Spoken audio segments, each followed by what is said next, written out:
तेलंगाना में हाल ही में हुई जातिगत जनगणना के आंकड़े सामने आए हैं, जो कई चौंकाने वाले खुलासे करते हैं।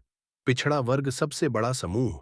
राज्य की जनसंख्या में अन्य पिछड़ा वर्ग ओबीसी की हिस्सेदारी सबसे ज्यादा है। मुस्लिम अल्पसंख्यकों को छोड़कर अन्य पिछड़े वर्ग की आबादी 46.25% है, जो राज्य की कुल 3.7 करोड़ जनसंख्या का सबसे बड़ा हिस्सा है।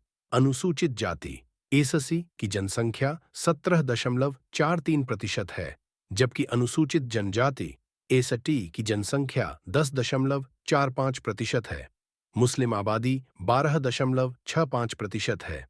सामान्य वर्ग का हिस्सा 15.79% है। यह जनगणना तेलंगाना में सामाजिक और आर्थिक नीतियों को बनाने में महत्वपूर्ण भूमिका निभाएगी। यह सरकार को यह समझने में मदद करेगी कि विभिन्न जातियों की आबादी कितनी है और उन्हें किस प्रकार की सहायता की आवश्यकता है।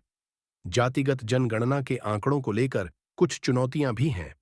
कुछ लोगों का मानना है कि इससे जातिवाद को बढ़ावा मिलेगा। हालांकि सरकार का कहना है कि यह जनगणना सामाजिक न्याय और समानता को बढ़ावा देने के लिए आवश्यक है। तेलंगाना की जातिगत जनगणना के आंकड़े कई महत्वपूर्ण खुलासे करते हैं।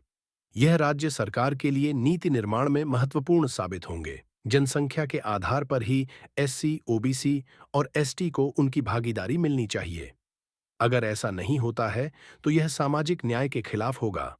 उनकी जनसंख्या के अनुपात में राजनीतिक प्रतिनिधित्व नहीं मिलता है तो उनकी आवाज को दबा दिया जाएगा और उनके हितों की रक्षा नहीं हो पाएगी। यदि एससी, ओबीसी और एसटी को उनकी जनसंख्या के अनुपात में सरकारी नौकरियों और शिक्षा में आरक्षण नहीं मिलता है, तो वे सामाजिक और आर्थिक रूप से पिछड़े रह जाएंगे। यदि एससी, ओबीसी और एसटी को उनकी जनसंख्या के अनुपात में समाज में उचित स्थान नहीं मिलता है, तो वे भेदभाव और उत्पीड़न का शिकार होते रहेंगे। इसका समाधान उनकी जनसंख्या के अनुपात में राजनीतिक प्रतिनिधित्व, सरकारी नौकरियों और शिक्षा में आरक्षण दिया जाना चाहिए। हमें समाज में जातिवाद के खिलाफ जागरूकता फैलानी चाहिए और लोगों को यह समझाना चाहिए कि सभी मनुष्य समान हैं। शिक्षा के माध्यम से हम युवाओं को जातिवाद के खिलाफ जागरूक कर सकते हैं और उन्हें एक समतापूर्ण समाज बनाने के लिए प्रेरित कर सकते हैं। एससी, एसटी, ओबीसी लोगों की भागीदारी गवर्नमेंट जॉब्स में, राजनीति में, अन्य प्रकार के विभागों में कम होती जा रही है। वहीं सामान्य वर्ग के लोगों की भागीदारी दिन प्रतिदिन बढ़ती जा रही है। यह सच है कि 10% लोग आज भी पर अपना प्रभुत्व जमा रहे हैं, लेकिन हमें निराश नहीं होना चाहिए। हमें एकजुट होकर इसके खिलाफ आवाज उठानी चाहिए और एक ऐसे समाज का निर्माण करना चाहिए जहां सभी को समान अवसर मिले।